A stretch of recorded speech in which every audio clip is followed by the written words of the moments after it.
வாழ்க்கை. சிலருக்கு அது ஒரு திறந்த வெளிப்பாதை. ஆனா சிலருக்கோ ஒவ்வொரு நாளும் ஒரு போராட்டம், ஒரு போர்க்களம். கண்ணுக்கு தெரியாத சில சங்கிலிகள் நம்மள பிணைச்சு, நம்மளோட கனவுகள நோக்கி ஒரு அடி கூட நகர முடியாமல் தடுத்து நிறுத்தி விடுகின்றன. இந்த சங்கிலிகள் இரும்பாலானவை இல்ல. அவை மனதளவில் நம்மளை சிறைப்படுத்தும் மாயைகள், வெறும் எண்ணங்கள். சமூகத்தோட எதிர்பார்ப்புகள், தோல்வி குறித்த பயம், தன்னம்பிக்கையின்மை, இவை ஒவ்வொன்னும் ஒவ்வொரு சங்கிலியாக நம்ம கால்களை பிணைக்கின்றன. எவ்வளவு முயன்றாலும் முன்னேற முடியாமல் தவிக்கும் இந்த மனிதனைப் போல நாமும் சில சமயங்களில் நம் வாழ்வின் சூழலில் சிக்கித் தவிக்கிறோம். இது ஒரு தனி மனிதனின் கதை மட்டுமல்ல, கனவுகளும் போராட்டங்களும் நிறைந்த ஒவ்வொரு மனதின் கதையும் கூட. இன்னைக்கு நம்ம பார்க்க போற கதை அந்த சங்கிலிகளை உடைச்சு வெளியே வந்த ஒருத்தனோட கதை. அவன் பேரு கவின். நம் கதைநாயகன் கவின் ஒரு சாதாரண இந்திய கிராமத்துல பிறந்தவன். வறுமையும் கஷ்டங்களும் அவனோட தினசரி வாழ்க்கையின் ஒரு பகுதி. அவனோட நாட்கள் அவங்க வீட்ல காலையில சூரியன் உதிக்கிறதுக்கு முன்னாடியே ஆரம்பிச்சிடும். கவினோட அப்பா முதுமை தட்டிய தேகத்துடனும் வேர்வையுடனும் ஒரு மூட்டையை சுமந்து உழைக்கும் காட்சி கவின் பிறந்த மண்ணின் யதார்த்தத்தை பிரதிபலிக்குது. அப்பா சுமக்கும் அந்த மூட்டை வெறும் அரிசியோ பருப்போ இல்ல. அது ஒரு குடும்பத்தோட கனவுகள், குடும்பத்தோட பாரம். அந்த உழைப்பின் வலி, அந்த வேர்வையின் ஈரம் கவின் மனதில் ஆழமாக பதிந்தது. அப்பாவோட ஒவ்வொரு தியாகமும் கவின் மனதில் ஒரு கனலை மூட்டியது. அப்பா பட்ட கஷ்டம் நம்மளோட முடியணும் அப்படின்னு வைராகியம் எடுத்தான். ஆனா அந்த கனல் அவன் பிறந்த சூழலின் தடைகளால் அணைந்து விடுமோ என்ற பயமும் அவனுக்குள் இருந்தது. மழை பெய்யும் ஒவ்வொரு இரவும் கூரை ஒழுகும் சத்தம் அவனது காதுகளில் ஒலிக்காது, அவன் மனசுல ஒலிக்கும். ஒழுகும் நீர் வறுமையின் அடையாளமாக அவனது மனதில் வழியும். அந்த ஒழுகும் ஓட்டைகள் அவனது குடும்பத்தின் பொருளாதார நிலையை பறைசாற்றின. தேய்ந்து போன செருப்புகள், அது வெறும் செருப்பில்ல. எத்தனை தூரம் நடந்திருக்கும், எத்தனை கால்களின் வலியை தாங்கி இருக்கும். இவை வறுமையின் சின்னங்கள் மட்டுமில்ல, ஒரு குடும்பத்தோட உழைப்பின் தியாக சின்னங்கள். கவின் இந்த வாழ்க்கையில இருந்து தன் குடும்பத்தை மீட்டெடுக்க வேண்டும் என்று கனவு கண்டான். இரவின் அமைதியில் சிறிய கூரையின் ஓட்டை வழியாக தெரியும் நட்சத்திரங்களை பார்த்தபடி படுத்திருப்பான் கவின். அவனது கண்களில் ஒரு மின்னல், அது நம்பிக்கை. சூழ்நிலைகள் எப்படி இருந்தாலும் வாழ்க்கையை மாற்ற முடியும் என்ற ஒரு பிடிவாதம். அந்த நட்சத்திரங்கள் அவனோட கனவுகளின் அடையாளமாக இருந்தன. கவின் தனது கிராமத்தை விட்டு நகரத்திற்கு சென்றான். அங்கே அவனது கனவுகளின் முதல் அத்தியாயம் தொடங்கியது. மிகப்பெரிய கார்ப்பரேட் கட்டிடம், உயரமான கண்ணாடி ஜன்னல்கள். அந்த கட்டிடத்தின் பிரம்மாண்டம் கவினோட கிராமத்து எளிமைக்கு நேர் எதிர். கட்டிடத்தின் முன் ஒரு சிறிய புள்ளியாக நின்ற கவின் தன்னை பெரிய உலகத்தில் ஒரு அணுவாக உணர்ந்தான். சுற்றிலும் கார் ஹாரன் சத்தம், பிஸியான மக்கள், ஷைனிங்கா கோட் சூட் போட்ட மனிதர்கள். அவனோட சட்டை அழுக்கில்லதா, ஆனா அந்த பளபளப்பான கண்ணாடிக்கு முன்னாடி அவனோட சட்டை ரொம்ப சாதாரணமாக தெரிந்தது. அவனது மனதில் முதல் சங்கிலி இறுகியது. அது தாழ்வு மனப்பான்மை, செல்ஃப் டவுட். கண்ணாடியில் அவனது பிம்பம் சிதைந்து தெரிந்தது. அவன் தன்னை சிறியவனாகவும் இந்த உலகத்திற்கு பொருத்தமற்றவனாகவும் கண்டான். அவனது தன்னம்பிக்கை அங்கேயே சிதைந்தது. கவின் மனதுக்குள்ள, இவங்க எங்க, நாம எங்க? இவ்வளவு பெரிய இடத்துல நம்மள மாதிரி கிராமத்தாளுங்க தாக்கு பிடிக்க முடியுமா? இங்கிலீஷ் சரியா வராது, ஸ்டைலா பேச தெரியாது. இவனுடைய இந்த எண்ணம் தான் நான் இதற்கு லாயக்கில்லை என்ற எண்ணமாக ஆழமாக வேரூன்றியது. அவன் கண்ணாடி ஜன்னல் வழியாக உள்ளே இருக்கும் பணியாளர்களை பார்த்தான். அவர்களின் தோற்றம், மொழி, உடை என அனைத்தும் கவினுக்கு அந்நியமாக தோன்றின. அவர்கள் மகிழ்ச்சியாக திறமையாக வேலை செய்வதைக் கண்ட கவின் தன்னை ஒரு கூண்டுக்குள் அடைக்கப்பட்ட பறவையாக உணர்ந்தான். என்னால் முடியாது என்ற வார்த்தைகள் ஒரு கனமான இரும்பு சங்கிலியாக அவனது நெஞ்சை சுற்றின.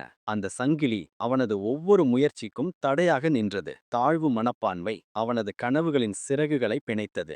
நேர்முக தேர்வின் அறையின் கதவை திறக்காமலேயே கவின் வெளியேறினான். அவன் வெளியேறியது அந்த அலுவலகத்தை விட்டு இல்ல, தன்னோட கனவுகளை விட்டு. தோல்வியோடு திரும்பி வந்த கவின் ஒரு டீ கடையில அமர்ந்திருந்தான். அவனது கண்களில் ஒரு கம்ப்யூட்டர் டிசைன் கோர்ஸ் விளம்பரம் தென்பட்டது. கணித அறிவு அவனது வாழ்வின் கதவுகளை திறக்கும் என்று அவன் அறிந்தான். ஒரு கணம் அவனது கண்களில் ஒரு நம்பிக்கை மின்னியது. இத கத்துக்கிட்டா நமக்கு தகுதி வந்துடும்னு மனம் சொல்லிச்சு. அதுதான் வழி என்று மனம் சொல்லினது. ஆனா அந்த ஆனால் என்ற வார்த்தை தான் அவனது இரண்டாவது சங்கிலியாக இறுகியது. அவனது கரம் அந்த துண்டு பிரசுரத்தை மெல்ல நகர்த்தியது. கவின் மனதுக்குள்ள, இப்ப என்ன அவசரம்? இந்த மாசம் ஃபுல்லா கொஞ்சம் ரெஸ்ட் எடுக்கலாம், அடுத்த மாசம் பாத்துக்கலாம். இப்போ இந்த பணத்தை வச்சு வேற ஏதாவது செய்யலாம். இன்னைக்கு வேணாம், நாளைக்கு செய்யலாம். இதுதான் காலம் தாழ்த்துதல் என்ற 2வது சங்கிலி. அந்த பயிற்சிக்கு பதிவு செய்ய அவன் அன்னைக்கு ஒரு 5 நிமிஷம் ஒதுக்கியிருந்தா போதும். ஆனா அந்த 5 நிமிஷத்த அவன் ஒத்தி வச்சான். நேரம் உருகி கொண்டிருந்தது அல்லது உறைந்து போய்க் கொண்டிருந்தது.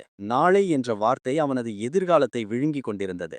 இன்னும் நேரம் இருக்கிறது என்ற மாயை அவனது முன்னேற்றத்தை தடுத்து நிறுத்தினது. காலம் தாழ்த்துதல் என்பது நீங்க எவ்வளவு வேகமாக ஓடினாலும் ஓடும்போது கால்களை நீங்களே கட்டி போட்டுக் கொள்வது போல. வாய்ப்புகள் வாசலில் வந்து நிக்கும். ஆனா நம்ம கதவு திறக்க மாட்டோம். நாட்கள் நகர்ந்தன. கவின் இப்போ டீ கடையில அவனோட நண்பர்களோட நிரந்தரமா உட்கார்ந்திருக்கான். அவங்க எல்லாரும் என்ன பண்ணிட்டு இருக்காங்க தெரியுமா? சமூகத்த, அரச, விதி என அனைத்தையும் குறை குறித்துக் கொண்டிருந்தனர். முதல் நண்பன், மச்சான், என்ன பண்ணாலும் இங்க மேல வர முடியாதுடா. சிஸ்டம் கரெக்ட் இல்ல. 2வது நண்பன், ஆமாண்டா, நம்ம அப்பா அம்மா பணக்காரங்களா இல்ல. அதான் நம்ம தோத்து போறோம். கவின் அவர்களோட பேச்சைக் கேட்டு தலையாட்டினான். கவின் மனதுக்குள்ள, ஆமால்ல, என் சூழ்நிலை தான் என் தோல்விக்கு காரணம். நான் என்ன செய்ய முடியும் என்ற எண்ணம் அவனது மனதில் ஆழமாக பதிந்தது. இதுதான் இருப்பதிலேயே ஆபத்தான 3வது சங்கிலி, பழி போடுதல். சின்ன தடுமாற்றம் ஏற்பட்டாலும் அவன் தன்னை திருக்கிக் கொள்வதை விட மற்றவர்களை நோக்கி விரல் நீட்டினான். விதி, குடும்ப சூழல், வாய்ப்பின்மை என எல்லாவற்றையும் பழி சொன்னான். ஆனால் உண்மையான காரணம் தனக்குள்ளதான் என்பதை அவன் உணரவில்லை. எப்போ ஒருத்தன் தன் தோல்விக்கான பொறுப்பை இன்னொருத்தன் மேல தூக்கி போடுறானோ அப்பவே அவனுக்கு கஷ்டப்படுறதுக்கு ஒரு ஆறுதல் கிடைக்குது. ஆனா அந்த ஆறுதல் ஒரு போதை மாதிரி. அது உங்கள கடைசி வரைக்கும் இந்த டீ கடை பெஞ்சிலேயோ உட்கார வச்சிடும். அதே டீ கடையில் ஒரு ஞானி போல் அமர்ந்திருந்தார் ஒரு முதியவர். அவனோட கஷ்டங்களையும் அவன் நண்பர்களோட கோப பேச்சையும் கேட்ட முதியவர் அமைதியாக அவனிடம் பேசினார். அந்த முதியவரின் கண்கள் கவினின் ஆழ்மனதை பார்த்தன. அவர் சொன்ன வார்த்தைகள் கவினின் மனக்கண்களை திறந்தன. முதியவர் கவினை பார்த்து, கவின், உன் எதிரி வெளியே இல்ல, உனக்குள்ளதான் இருக்கிறான். உன்னை உன் கனவுக்கு போக விடாமல் தடுத்து நிறுத்தும் அந்த 3 சங்கிலிகளும் உன் பயம், சோம்பல், பொறுப்பின்மை. முதியவர் ஒரு சூடான டீயை நீட்டினார். முதியவர் தன் கையில் இருந்த டீயை காமிச்சு, இந்த டீ எப்படி இருக்கு? கவின் சொன்னா, ரொம்ப சூடா நல்லா இருக்குங்க ஐயா. முதியவர் சொன்னாரு, இந்த தீத்தூள், பால் தண்ணி எல்லாம் தனித்தனியா இருந்தப்போ இதுக்கு மதிப்பில்ல. ஆனா நெருப்புல வெந்து கொதிச்சதுக்கு அப்புறம் தான் இதுக்கு சுவையே வந்தது. வாழ்க்கையும் அப்படிதான். பிரச்சனைகள்ங்கிற நெருப்புல நீ வேகாம ருசிகரமான மனுஷனா மாற முடியாது. கொதிக்கும் தேநீர், அதன் கொதிப்பு கவினின் மனதில் ஒரு மாற்றத்தை உருவாக்கினது. தேநீர் கொதித்து தன்னை சுத்திகரித்துக் கொள்வது போல கவினும் தன் குறைகளை நீக்கி தன்னை பட்டை தீட்டிக் கொள்ள முடிவு செய்தான். அவனது முகத்தில் ஒரு பெரிய உணர்வு போராட்டம் நடந்தது. அதிர்ச்சி, குற்ற உணர்வு மற்றும் ஒரு திடீர் தெளிவு. அந்த ஒளிரும் கண்கள் அவனது மனமாற்றத்தின் அடையாளம். கண்ணிலிருந்து வழிந்த கண்ணீர் அவனது பழைய தவறுகளுக்கான வருத்தம். இதுதான் அவனது வாழ்வின் திருப்புமுறை. அன்னைக்கு ராத்திரி கவின் தூங்கல. நிரவுகள் பகலாக மாறின. கவின் தனக்குத்தானே கற்றுக்கொண்டான். லேப்டாப்பில் கவனம் செலுத்தி புத்தகங்களில் மூழ்கி தன் அறிவை வளர்த்து கொண்டான். அவனது விடாமுயற்சிக்கு ஒரு புதிய பாதை கிடைத்தது. தன்னம்பிக்கை. எனக்கு தகுதி இருக்கான்னு யோசிக்காம தகுதியை நான் வளர்த்துப்பேன்னு முடிவெடுத்தான். செயல். நாளைக்குன்னு தள்ளி போட்ட அந்த கம்ப்யூட்டர் கோர்ஸ்ல அன்னைக்கே கடன் வாங்கியாவது சேர்ந்தான். பொறுப்பு. மத்தவங்கள குறை சொல்றத நிறுத்திட்டு தன் வாழ்க்கைக்கு தானே பொறுப்பேத்துக்கிட்டான். தாழ்வு மனப்பான்மை, காலம் தாழ்த்துதல், பழி போடுதல், இந்த சங்கிலிகளை அவன் உடைத்து எறிந்தான். அவனது விடாமுயற்சியின் 2 வருட பலன் இதோ. இன்று கவின் அதே கண்ணாடி மாளிகையில் ஒரு வெற்றிகரமான தொழில்முறை நிபுணர். நம்பிக்கையுடன் ஒரு குழுவை வழிநடத்தும் தலைவன்.